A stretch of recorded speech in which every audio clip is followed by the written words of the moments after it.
전능하신 하나님 아버지, 진리의 말씀으로, 생명의 말씀으로 우리 가운데 임재하시고 우리의 갈 길을 밝히시며 험한 세상에서 믿음의 삶을 감당하도록 우리를 지탱하시는 하나님의 은혜를 우리가 감사합니다.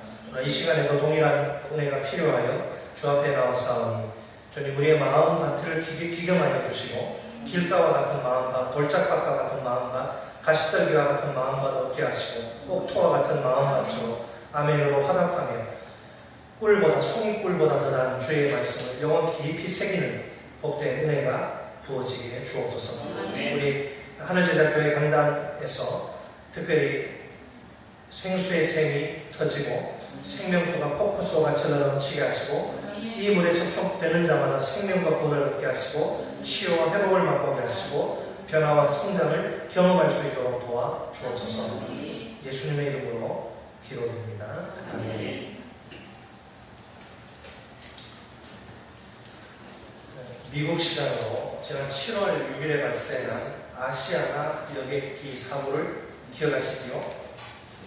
자칫 대형 참사로 막을 내릴 수도 있었던 큰 사고입니다.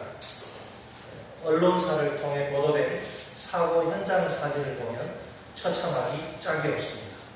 꼬리 부분이 부딪혀서 날아가고 천장은 불에 타서 구멍이 길게 크게 뻥이 뚫리고, 그러나 많은 인명피해가 발생하지 않은 것이 불행 중 다행입니다.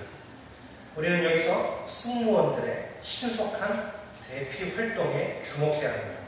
언제 폭발할지 모르는 위험천만한 비행기 아닙니다. 승무원들도 사람인데 왜 두렵지 않겠습니까? 그런데도 그들은 냉정함과 침착함을 잃지 않고 인명구조에 최선을 다합니다. 마지막 한 명의 승객까지 구조하기 위해 헌신합니다. 그들의 이런 구조 활동을 어떻게 이해할 수 있을까요? 평상시에 위기 대응 매뉴얼에 따라서 혹독한 훈련을 하며 대비한 결과입니다. 철저한 준비가 위기의 때에 비로소 빛을 발하는 것입니다. 오늘 우리가 읽은 본문 말씀은 예수님이 가르쳐 주신 하나님 나라에 관한 비유입니다.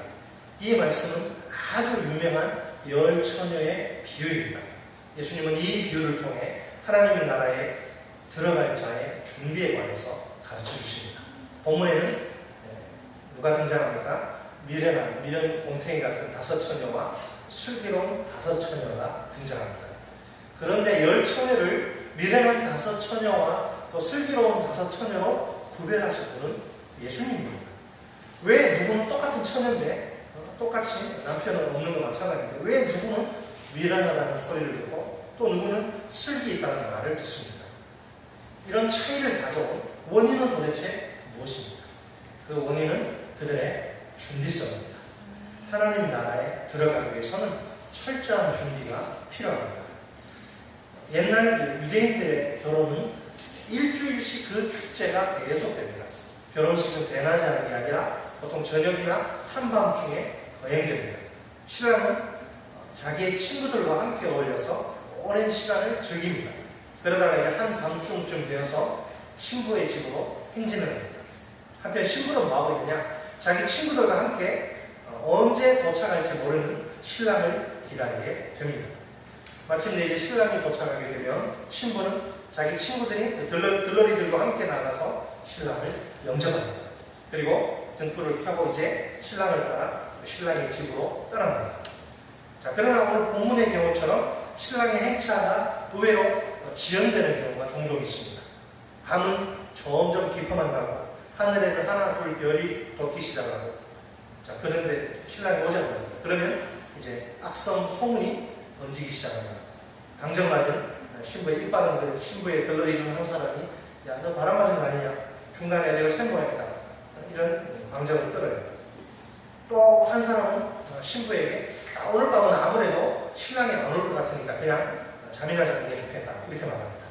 이렇게 해서 이제 하나 둘 돌다가 잠에 빠지게 됩니다.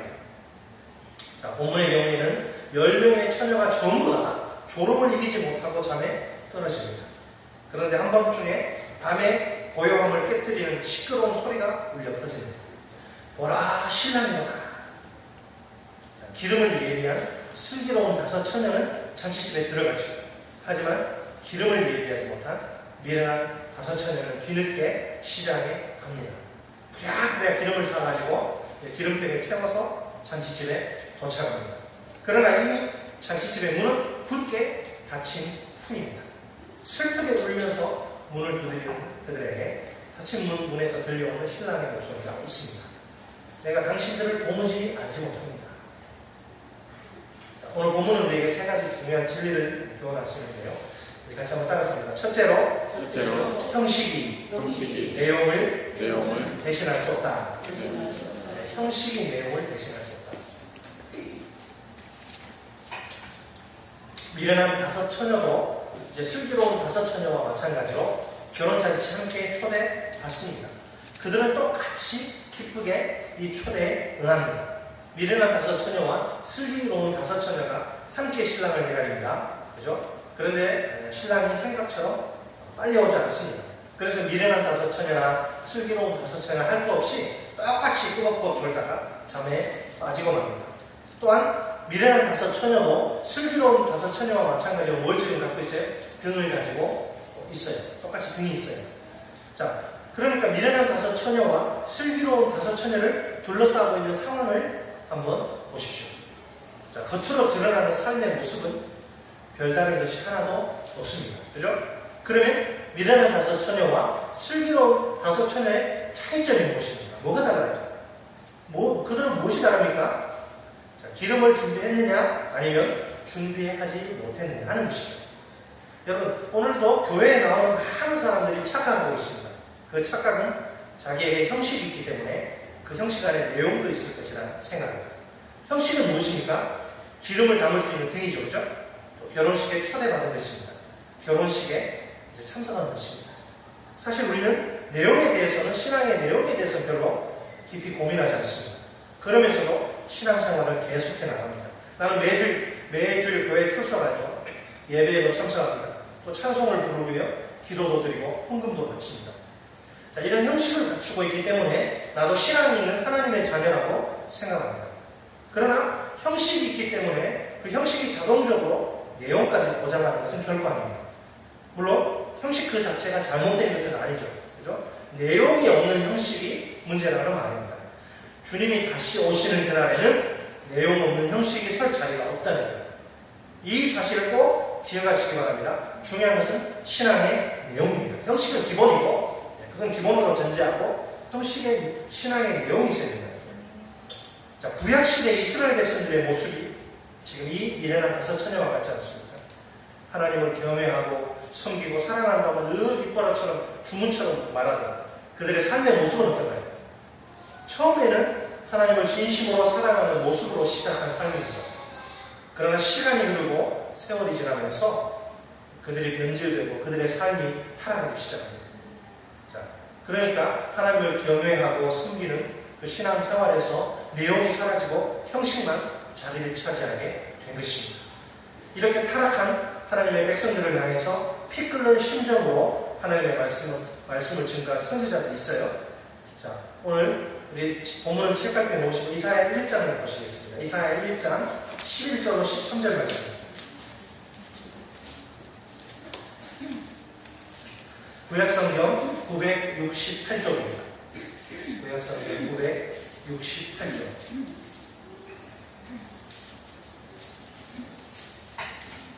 968쪽. 이사야 1장 11절로 13절 말씀.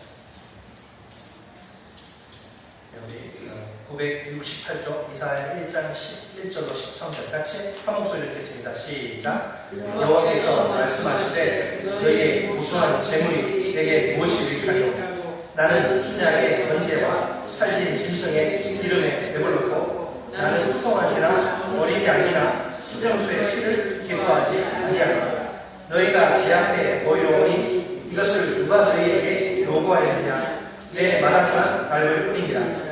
헛된 재물을 다시 가져오지 말라. 분양은 내가 나중에 여기는 바요. 월삭과 안식일과 계회로 모이는 것도 그러하니 성회와 아울러 악을 행하는 것을 내가 견디지 못하게 했노라. 사실은 굉장히 무서운 말씀이죠. 자, 이사야 선지자가 지금 지적하고 있는 유대 백성들의 문제가 무엇입니까? 그들은 여전히 무수한 재물을 가지고 비싼 재물을 가지고 하나님께 나아와 제사를 드립니다. 하나님의 성전에는 언제나 그들이 바친 순양과 살된 짐승과 수송아지와 어린 양과 수점소가 가득합니다. 오늘날로 말하면 11조원금, 선교원금, 감사원금, 특별원금 그런 것들이 그냥 넘쳐요. 강단에. 자, 이것은 무엇이에요? 말합니까? 신앙의 형식이 잘 갖춰진 모습이죠. 그런데 놀랍게도 하나님은 그 모든 재물들을, 헌금들을 기뻐하시지 않는다고 말씀하십니다. 그것들이 헛된 재물이라 헛된 헌금이라고 말씀하십니다.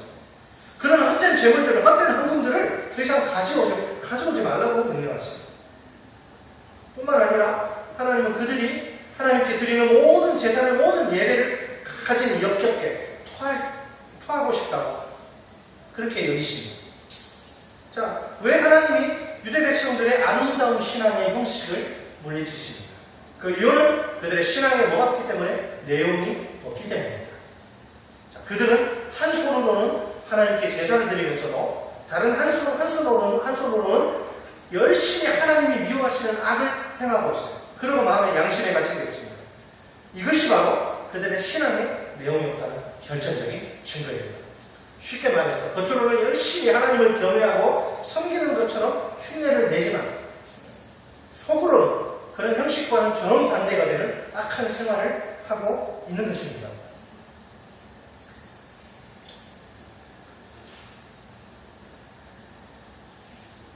그리고 15절 말씀에 보면 너희가 손을 펼 때 내가 내 눈을 너희에게서 가리고 너희가 많이 기도할지라도 내가 듣지 아니하리니 이는 너희의 손에 뭐가 같다라? 피가 같다. 16절에 보니까 너희는 스스로 씻으며 스스로 깨끗하게 하여 내 목전에서 너희 악한 행실을 버리며 행악을 그치라 그러잖아요. 그럼 그들의 모든 재물과 제사가 하나님이 보실 때는 아무 쓸모가 없는 것입니다. 하나님이 가증스럽게 여기시면서 거절하시는 것입니다. 신약시대에 와서는 어떤? 신약시대에 들어와서는 세례 요한과 예수님의 주된 공격의 대상이 누굽니까? 바리새인들도 똑같아요. 먼저 바리새인들 향한 세례 요한의 책망입니다. 신약으로 넘어가서 누가복음 3장을 보세요. 누가복음 3장 7절로 8절. 누가복음 3장 7절로 8절. 신약성경 91쪽입니다. 신약성경 91쪽 누가복음 3장 7절로 8절. 92쪽이에요. 신약성경 92쪽에 누가복음 3장 7절로 8절 같이 읽습니다. 시작. 요한이 세례받으러 나온 우리에게 이르되 독사의 자식들아 내가 너희에게 일러 장차 올 진노를 피하라 하느냐. 그러므로 때에 합당한 열매를 맺고 속으로 아브라함이 우리 조상이라 말하지 말라. 내가 너희에게 이르노니 하나님이 능히 이 얼굴로도 아브라함의 자손이 되게 하시리라. 아멘. 자, 독사의 자식들아. 독사. 이게 헬라어로 보면 새끼입니다. 독사의. 우리가 말하는 새끼 욕할 때 그 독사의 새끼들아. 그걸 좀 하도 용어가 격하니까 자식으로 바꿨는데요. 자, 분명 바리새인들에게는 아브라함의 자손이라는 형식은 있습니다. 그들은 이 형식을 굉장히 자랑스럽게 생각합니다. 야, 까불지 마. 이래봬도 나는 하나님의 선택을 받은 아브라함의 자손이야. 프라이드가 대단합니다. 빛나는 우월 의식에 붙들려 있는 거죠. 그래서 이 형식이 없는 이방인들을 멸시하고 깔보고 천대합니다. 그들과 상종하기를 꺼려합니다. 그러나 그들에게는 이 형식에 합당한 내용, 즉 아브라함의 자손다운 삶이 없는 것이에요. 그 증거가 무엇입니까? 그들의 삶 가운데 가득한 온갖 죄악이 가득합니다. 그들이 정말 참된 아브라함의 자손이라면 마땅히 그런 죄악에서 돌이켜야죠. 떠나야 합니다. 구체적인 회개가 있어야 합니다. 그런데 전혀 회개가 없어요. 여전히 죄악 가운데 젖어서 살고 있습니다. 그러면서도 아브라함의 자손이라고 우기고 있습니다. 그러니까 무늬만 아브라함의 자손이죠. 실제로는 이방인과 다를 것이 조금도 없습니다. 그들의 우스꽝스러운 모습을 본 우리의 세례 요한은 도저히 참을 수가 없어요. 그래서 두 팔을 걷어붙이고 나섭니다. 그들의 망상을 여지없이 깨뜨려버립니다. 여러분, 세례 요한의 과격하고 급진적인 책망을 보세요. 그냥 이렇게 말할 수 있죠. 아, 너희가 그렇게 하는 게 하나님 보시기에 좋지 않다. 좀 고쳐라. 그게 아니라 이 독사의 새끼들아. 하나님은 아무 쓸모없는 길에 굴러다니는 돌덩어리를 가지고서도 뭐를 만들 수 있어요? 아브라함의 자손을 만드실 수 있습니다. 그러니까 세례 요한이 지금 말하는 게 뭐냐면 아브라함의 자손의 형식, 그거 별거 아니란 말이에요. 너희들이 그렇게 자랑하는 것들, 그거 별거 아니란 말이에요. 더 중요한 것은 아브라함의 자손하고 삶, 즉 영이라는 거예요.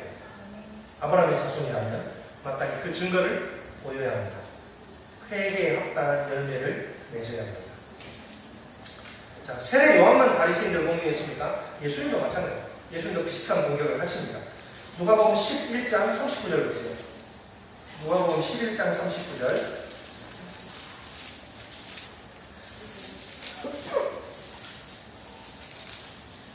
누가복음 11장 39절 113쪽입니다.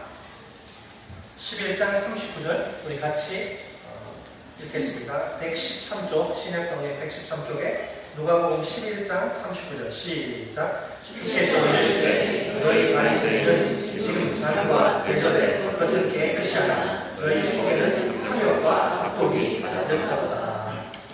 42절 가운데 읽어보겠습니다. 시작. 아 있을진저 너희 바리새인여 너희가 박하와 우량과 모든 채소의 11종을 드리되 공의와 하나님께 대한 사랑을 버리는도다. 그러나 이것도 행하고 저것도 버리지 말아야 할지니라. 아멘. 자, 이 성경을 모르는 무식한 사람들이 11조는 구약에 있는 것이고 신약에는 없다고 해요. 성경에 대해서 무시하는 사람들이 이야기하는데 여기 11조가 나오잖아요. 11조, 바리새인들이 11조 얘기하는데 예수님이 11조를 해야 된다 말씀하시죠. 그러니까 11조는 구약에 나오고 신약이 없다고 하는 건 아주 성경을 모르는 무식한 사람들의 이야기입니다. 신학했다는 사람들도 그런 소리를 하고 있어요. 이게 분명히 나오는데. 자, 바리새인들은 지금 문제가 뭐예요? 잔과 대접의 겉은 어떻게 합니까? 깨끗이 하죠, 그죠? 뭐 이게 뭐예요? 형식을 아주 그럴듯하게 갖춰놓는데. 그러나 속을 보니까 뭐가 있어요? 탐욕과 악독이 가능합니다. 다시 말해서 이 내용을 전혀 준비가 되어 있지 않습니다. 또한 그들은 종교생활을 열심히 합니다. 형식입니다. 하나님께 바치는 일에 아주 열심히 투심합니다. 여기 박하, 운양, 모든 채소의 11조.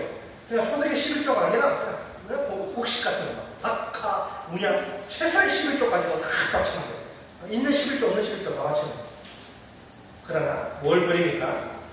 공의와 하나님께 대한 사랑은 버립니다. 내용이 없습니다.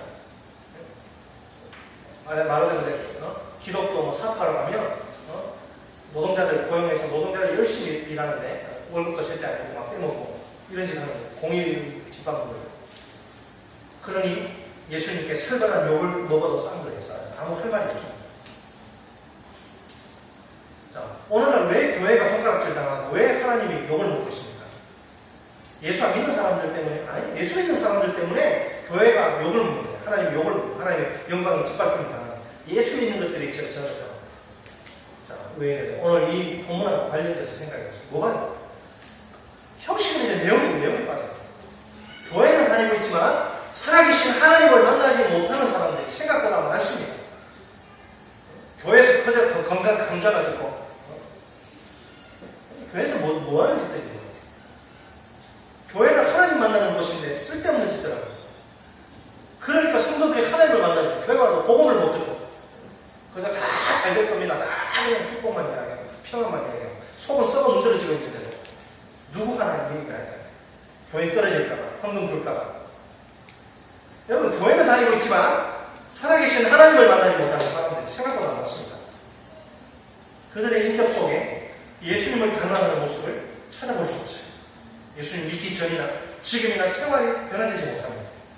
그들의 삶이 불신자들과 별 차이가 나지 않아요. 차이가 나는 건 그 사람들은 교회 주일날 안 나오고 놀러가고 우리는 교회 나온다는 거죠. 그 차이밖에 없어요. 예수님을 믿는 하나님의 자녀다운 삶이 없습니다. 그들은 내용이 없으면서도 형식만을 붙들고 그거면 되는 줄 알고 만족하며 살고 있어요. 참으로 위험천만한 노릇입니다. 여러분 정말 중요한 것이 무엇입니까?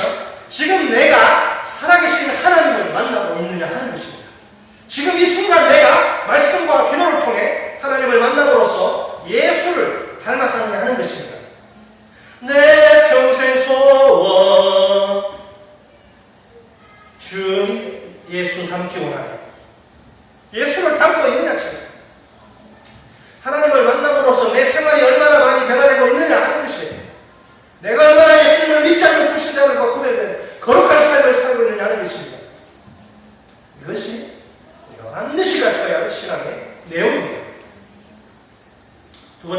틀립니다. 따라서 합니다. 둘째로, 신앙생활은 그 어느 누구도 대신할 수 없다. 자, 첫째는 뭐였어요? 네, 형식. 형식이 대신할 수 없다. 그리고 내 신앙생활은 누가 대신할 수 없다. 다른 사람이 신앙 그 어느 누구도. 지금 대신의 문제입니다. 그러니까 이 주제는 대신. 신앙생활은 그 형식의 내용을 대신할 수 없고, 신앙생활은 어느 누구도 대신할 수 없고, 지가 돼요. 자기가 돼요. 자, 드디어 이제 신랑이 도착합니다. 자, 그 소식을 듣자마자, 야, 때가 왔다. 근데 미래는 다시 저녁에 큰일 나요. 등을 딱 쳐다보니까 기름이 부족한 거예요. 그래서 슬기로운 다섯 처녀에게 기름 좀 꺼달라고 이자 쳐줬어. 내가 아주 고의자로 내가 줄 테니까 사정을 하죠. 지금 이 미련한 다섯 처녀가 착각하는 게 뭐예요? 기름 빌릴 수 있을 것이에요. 착각하죠. 그러나 슬기로운 다섯 처녀 그때까지 막 서로 그냥 게임하고 서로 재밌게 지내던 같이 친한 사람들이에요. 슬기로운 다섯 처녀는 아주 안면을 몰수하게 부탁을 아주 냉정하게 거절하고 합니다. 너한테 빌려줬다 내 거로 모자라면 되니까 시장 가서 사라. 여러분, 이 기름이라고 하는 건 절대로 내용 다른 사람에게 빌릴 수 없어요. 아무도 자기 기름을 남에게 빌려주지 않아요. 더 정확히 말하자면 자기 기름을 남에게 이렇게 빌려주는 거 이거 자체가 불가능합니다. 남의 기름은 절대로 내 기름이 될 수 없어요. 각자가 스스로 자기 기름을 마련해야 해요. 내가 할 수 있는 일을 오직 내 기름만을 준비하는 것입니다. 다른 사람에게 어떤 도움도 받을 수 없습니다. 뿐만 아니라 다른 사람에게 어떤 도움도 내가 베풀 수 없습니다. 이것이 기름에 관한 정직한 진실 전부입니다. 그 이상도 그 이하도 아닙니다. 여러분, 예수님을 믿지 않는 사람들에게 전도해보세요. 그들이 뭐라고 대답합니까? 정말 아주 무서운 사실이냐면 우리 아버지가 목사예요. 우리 아버지가 장로, 안수집사, 우리 엄마가 권사, 우리 형과 누나가 열심히 교회 다니고 있다는 거예요. 뭔 이야기입니까? 자기 아버지, 어머니 신앙에 의지해서 자기도 신앙을 가지고 있다는 거예요. 그렇게 착각하는 것입니다. 여러분, 예수 그리스도가 나의 구주요 주님이라는 사실을 확실히 믿으십니까? 이 예수 그리스도를 믿지 않으면, 영접하지 아니면 나는 무서운 지옥에 떨어져서 영원한 멸망을 당할 수밖에 없는 죄인이라는 사실을 분명히 믿으십니까? 하나님을 믿는 기독교 신앙은 1차적으로 관계, 하나님과 나와의 1대1의 관계입니다. 개인적으로 내가 예수 그리스도를 만나야 합니다. 내가 그분을 나의 구주요 주님으로 확실히 믿어야 합니다. 뿐만 아니라 그 사실을 사람들 앞에서 고백해야 합니다. 다시 말해서 예수 그리스도만이 나를 죄와 죽음에서 구원해주시는 구세주요 내 삶의 주인이라는 사실을 마음으로 믿고 입술로 사람들 앞에서 고백해야 합니다. 내가 이런 고백을 하지 않고 우리 아버지 때문에, 우리 어머니 때문에, 아니 우리 식구들이 교회에 충성하기 때문에, 나도 심심한데 한 달에 한 번쯤 교회에 출석하기 때문에 그리스도인이라고 말하는 사람이 있다면 그것은 큰 착각입니다. 여러분, 하나님과 나 사이에는 어떤 것도 끼어들 수가 없습니다. 이스라엘의 초대 왕 사울 보십시오. 그는 시작은 아주 좋았지만 끝이 아주 안 좋았던 전형적인 인물입니다. 자, 하나님의 선택을 받았을 때 그의 인간적인 모습을 한번 보세요. 사울은요, 보통 우리 같은 사람들과는 달라요. 평범한 인물이 아닙니다. 다른 사람들이 부러워하는 좋은 인간적인 조건들을 두루 갖춘 사람입니다. 아주 상남자, 이런 상남자도 없어요. 그는 다른 어떤 사람들과도 비교할 수 없을 정도로 아주 특출한 외모를 가지고 있어요. 성경은 이스라엘 자손 중에 사울보다 더 준수한 사람이 없다고 말합니다. 키는 모든 백성보다 머리가 한 25cm 되잖아요. 머리 하나 정도는 더 크다고 말합니다. 젊은이들 용어로 표현하면 원조, 킹, 왕짱, 얼짱이죠. 그의 집안은 어떻습니까? 집안은 그냥 뼈대 없는 집안이 아니라 아주 세력이 있는 명문가예요. 명문가. 뿐만 아니라 그는 아버지가 심부름을 시킬 때 적당히 하다가 아버지 못 찾았습니다. 이런 게 아니라 끝까지 그냥 최선을 다할 정도로 그 사람이 충성된 사람이에요. 그리고 다른 사람들에게 자기를 어떻게 소개하냐면 나는 정말 별볼일 없는 시시한 사람이에요. 소개할 정도로 정말 겸손한 사람이에요. 얼마나 훌륭한 인물입니까? 사울보다 나은 사람이 여러분 있습니까? 없어요. 사울보다 나은 사람은 없습니다. 모든 면에 있어서 이스라엘의 그 어떤 사람하고도 비교할 수 없을 정도로 뛰어난 인물이에요. 그는 처음에는 이제 왕이 되고 나라를 비교를 잘 다스립니다. 그런데 시간이 점점 흐를수록 얘가 좀 이상해지기 시작해요. 하나님의 뜻하고는 아주 멀리 떨어진 정반대의 길을 걸어가요. 결국 그는 사랑하는 아들들과 함께 한날 한시에 전쟁터에서 비참하게 목숨을 잃고 맙니다. 목이 잘리고 몸통이 성벽에 못 박혀 있고 비참하게 됩니다. 그가 외기처럼 비극적인 최후를 마칠 수밖에 없습니다. 물론 그 이유는 하나님의 말씀에 대한 불순종 때문이죠. 그러나 그가 왜 불순종할 수밖에 없었느냐? 근본 원인이 뭐냐면 사울은 하나님을 한 번도 개인적으로 만난 적이 없기 때문에 그는 하나님을 나의 하나님으로 고백하였다. 성경 어디를 찾아봐도 사울은 하나님을 나의 하나님으로 고백하죠. 항상 언제나 당신의 하나님 이렇게 말합니다. 이것이 그의 실패의 가장 결정적인 원인입니다. 이 사실을 꼭 기억하십시오. 신앙생활은 그 어느 누구도 절대로 대신할 수 없습니다. 바로 여기에 서 있고 앉아있는 내가 해야 합니다. 하나님이 내 아버지의 하나님이시오, 내 어머니의 하나님이시오, 내 형님의 하나님이시오, 내 누님의 하나님이신 사실 때문에 만족해서는 안 돼요. 하나님은 반드시 나의 하나님이셔야 합니다. 여러분은 다시 한번 제가 질문하겠습니다. 여러분은 살아계신 하나님을 만난 분명한 경험이 있습니다. 지금까지 살아오면서 단 한 번이라도 예수 그리스도 앞에 무릎을 꿇고 그분을 나의 주, 나의 하나님으로 고백한 적이 있습니다.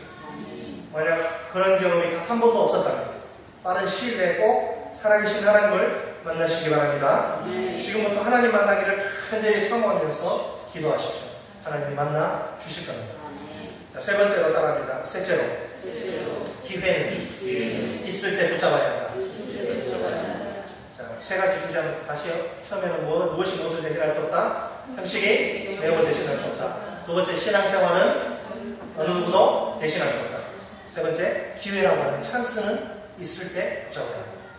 여러분, 잃어버린 기회는 다시 오죠. 이 다섯 처녀 미련 동생 여자들 한번 보세요. 잃어버린 기회는 다시 오지 않습니다. 잔치집의 문은 꽝 하고 닫혀버렸어요. 한 번 닫힌 문은 다시 열릴 수가 없습니다.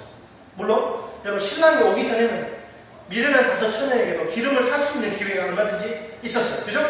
그런데 안타깝게도 그 기회를 전부 다 날려버렸어요. 언제나 기름을 살 수 있다는 사실, 미련한 다섯 처녀를 오히려 더 게으르게 만드는지도 모릅니다. 그게 맞는 말일 겁니다. 자, 우리는 어떻습니까? 우리도 마찬가지 아닐까요? 우리는 언제나 그렇게 생각합니다. 내가 마음만 먹으면 언제든지 내 두 발로 교회에 나갈 수 있습니다. 내가 마음만 먹으면 언제든지 성경 공부할 수 있습니다. 내가 마음만 먹으면 언제든지 목자나 목녀 또 주일학교 교사 찬양 팀원으로 교회에서 봉사할 수 있습니다. 내가 마음만 먹으면 언제든지 단기성도 할 수 있습니다. 그러나 여러분, 언제나 그 기회가 주어지는 건 아닙니다. 어느 한순간 내 인생의 기회의 문이 확 닫혀버릴 수 있어요. 그렇게 되면 아무리 다시 몸부림 쳐도 신앙을 가질 수 없습니다. 신앙을 얻을 수 있는 기회를 영영 잃어버릴 수도 있다는 거예요. 그래서 성경은 이렇게 가르칩니다. 고린도후서 6장 2절 하반절 말씀입니다. 보라, 지금은 은혜 받을 만한 때요, 보라, 지금은 구원의 날이로다.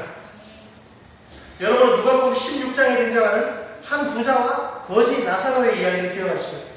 한 부자는 이 세상을 살 때 오직 먹고 마시고 즐기는데 자신의 전 인생을 허비합니다. 정말 중요한 자신의 영혼의 문제에 대해서는 전혀 아무런 관심도 기울이지 않습니다. 결국 그는 죽어서 어디에 떨어져요? 지옥에 떨어지죠. 지옥에 가보니까 괴로워서 도저히 견딜 수가 없어요. 꺼지지 않고 활활 타오르는 불꽃에 그 열기 때문에 목이 타서 죽을 지경이에요. 그래서 천국에 있는 나사로를 보고, 아브라함이시여, 저 천국에 있는 나사로를 좀 내게 보내주십시오 요청합니다. 소원이 뭐냐면 나사로가 그 손가락 끝에 물 한 방울 찍어서 자기 혀를 이렇게 손에다 대합니다. 단 한 방울의 물이 아쉬운 실정입니다. 슬프게도 그의 요청은 냉정하게 거절됩니다.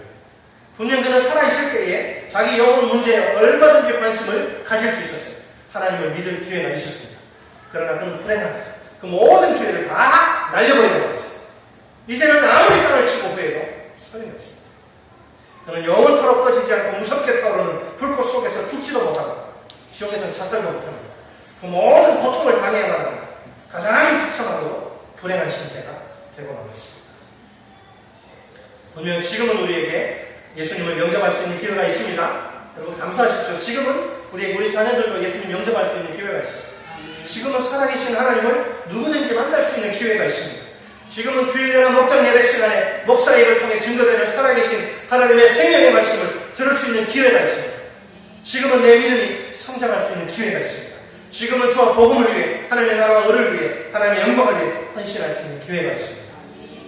그러나 내일은 우리의 시간이 아닐 수도 있습니다. 내일 우리에게 무슨 일이 일어날지는 아무도 몰라요. 아무도 내일을 장담할 수 없습니다.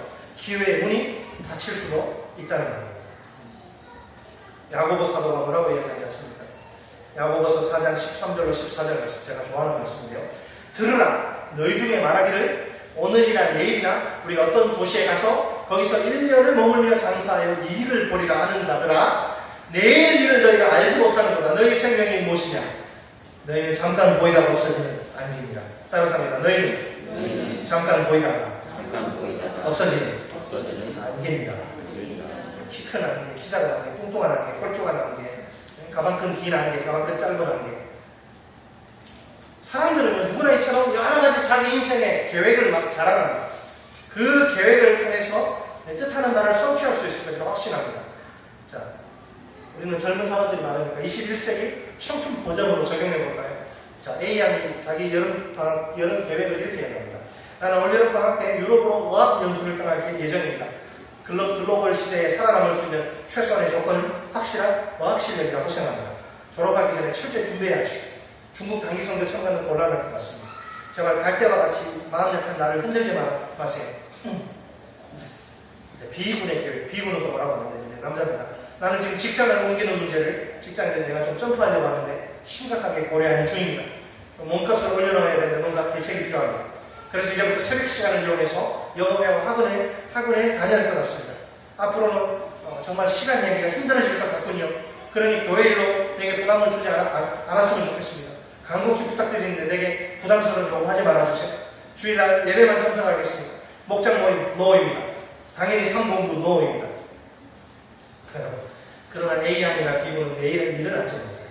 내일 자신들에게 무슨 일이 닥칠지 전혀 모릅니다. 실감이 잘 안 나십니까? 저 당신 장례식장 한번 가보세요. 얼마나 말이 안 되는 안타까운 죽음이 많은지 몰라요. 목사만큼 시체를 많이 먹고 장례식에 많이 가는 사람 없겠죠. 별의별 죽음이 다 있어요. 가장 가슴 아픈 거는 20대 청년이 죽었는데, 자살했는데, 그 엄마가 제가 갔는데요. 화장을 해가지고 그걸 열암으로 배 타고 가서 이렇게 뿌리잖아요. 또 피를 타고 기절을 하더라고요. 그 많은 유가족들 중에서 고인이 그렇게 허무하게 say to goodbye, 인사 한마디 못하고 자기들 곁을 떠날 줄 아는 사람 아무도 없어요. 여러분, 죽음이라는 거 훗날 어느 날 내가 원하는 때 등장하는 이방인이 아니에요. 죽음은 예고도 없이 어느 날 갑자기 찾아오는 불천객이에요. 차분하게 죽음을 대비하다가 세상 떠나는 사람 별로 없습니다. 여러분, 그러면 우리 인생의 계획은 그 자체가 불확실한 거예요. 안개와 같이 잠깐 보이다가 사라지는 것이 인생입니다. 기회는 항상 있는 것이 아닙니다. 자, 더 실감나게 제가 한번 이야기해볼까요? 2001년 9월 14일 어떤 날입니다. 전 현직 대통령을 비롯한 미국 국가 지도자들이 모인 가운데 여러분, 뉴욕과 워싱턴의 9.11 테러 사건을 희생자들을 추모하는 예배가 워싱턴의 어느 성당에서 있었어요. 그때 설교자는 누구였냐면 세계적인 봉사의 빌리 그레이엄이었는데 그의 설교 원고 전문이 뉴욕타임즈에 실렸습니다. 그의 설교는 엄청난 위기 사태에 직면해서 혼돈과 충격 속에 주저앉은 미국 국민들에게 새로운 힘과 용기를 불어넣은 감동적인 메시지였어요. 그중 일부분을 소개합니다. 이 사건은 이 땅의 삶이 얼마나 거듭고 예측하기 힘든 것인가를 우리에게 상기시켜 주었습니다. 우리가 언제 영혼으로 불려갈지 아무도 모릅니다. 그날 아침 피랍된 비행기들에 탑승한 사람들이나 세계무역센터 빌딩에 들어간 사람들이나 펜타곤 국방성에 출근한 사람들 중 그날이 자기 인생의 마지막 날이 될 것을 미리 알았던 사람은 아무도 없었을 것입니다. 아마 그런 가능성은 꿈도 꾸지 않았을 테죠. 그래서 우리는 우리 자신의 영적 필요를 절감하고 지금 하나님 뜻에 온전히 헌신해야 합니다.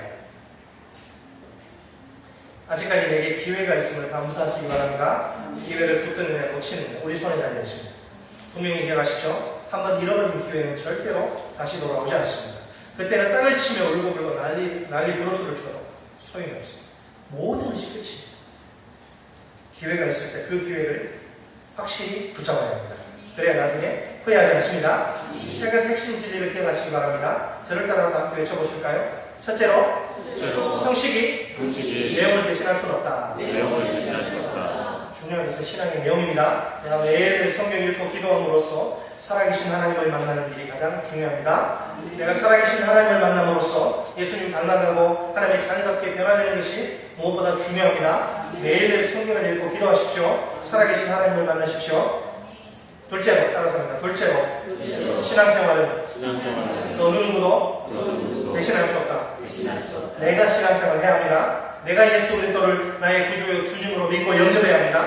내가 살아계신 하나님을 나의 하나님으로 믿고 섬겨야 합니다. 따라서 합니다. 셋째로, 기회는 있을 때 붙잡아야 합니다.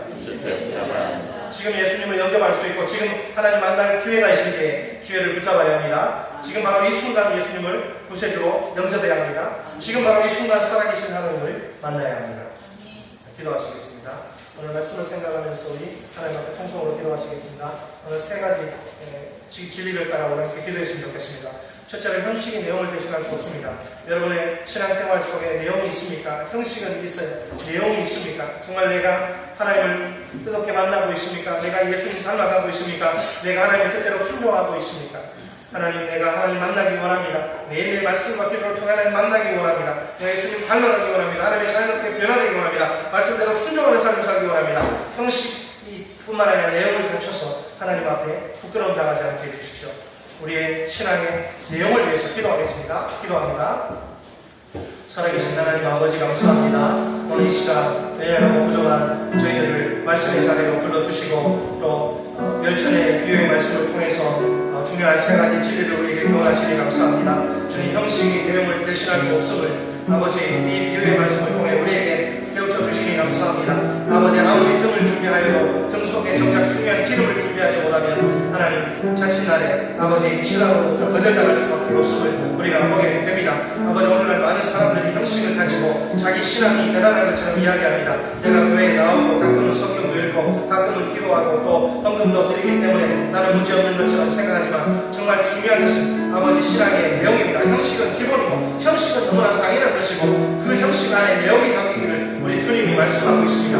하나님 아버지, 내 신앙의 삶 속에 정말 내용이 있는지를 이 시간 정직하게 주님 앞에 점검하기 원합니다. 내가 살아계신 하나님을 지금 만나고 있는지, 내가 말씀과 기도를 통해 하나님을 만나고 있는지, 내가 예수님을 닮아가고 있는지, 내가 하나님을 아버지, 내가 하나님의 사람으로 변화되고 있는지 아버지가 돌아보기 원합니다.